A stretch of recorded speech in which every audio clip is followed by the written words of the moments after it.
Chapter 2 Wilbur. Fern loved Wilbur more than anything.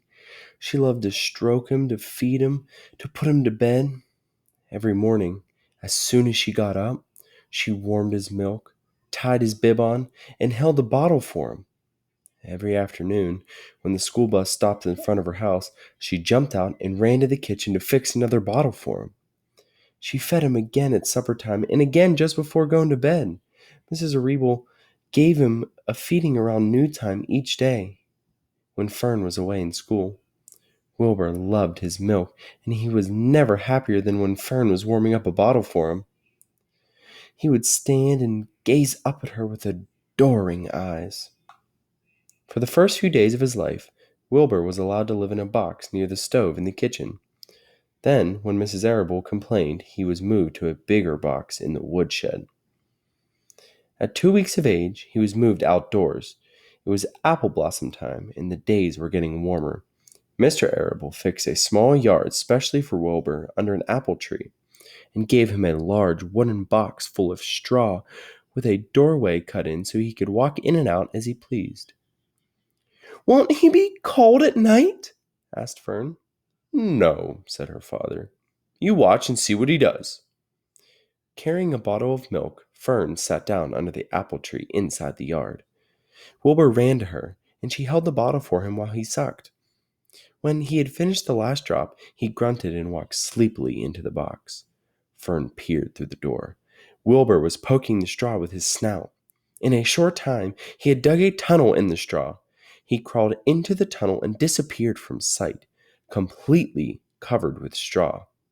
Fern was enchanted. It relieved her mind to know that her baby would sleep covered up and would stay warm. Every morning after breakfast, Wilbur walked out to the road with Fern and waited with her till the bus came. She would have waved goodbye to him, and he would stand and watch the bus until it vanished around a turn. While Fern was in school, Wilbur was shut up inside his yard.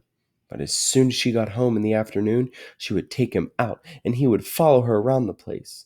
If she went into the house, Wilbur went too. If she went upstairs, Wilbur would wait at the bottom step until she came down again. If she took her doll for a walk in the doll carriage, Wilbur followed along. Sometimes on these journeys, Wilbur would get tired, and Fern would pick him up and put him in the carriage alongside the doll. He liked this, and if he was very tired, he would close his eyes and go to sleep under the doll's blanket.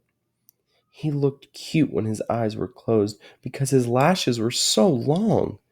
The doll would close her eyes too, and Fern would wheel the carriage very slowly and smoothly so as not to wake her infants. One warm afternoon, Fern and Avery put on both bathing suits and went down to the brook for a swim. Wilbur tagged along at Fern's heels. When she waded into the brook, Wilbur waded in with her. He found the water quite cold, too cold for his liking. So while the children swam and played and splashed water at each other, Wilbur amused himself in the mud along the edge of the brook, where it was warm and moist and delightfully sticky and oozy. Every day was a happy day, and every night was peaceful. Wilbur was what farmers call a spring pig, which simply means that he was born in springtime. When he was 5 weeks old, Mr. Arable said he was going big enough to sell and would have to be sold. Fern broke down and wept, but her father was firm about it. Wilbur's appetite had increased. He was beginning to eat scraps of food in addition to milk.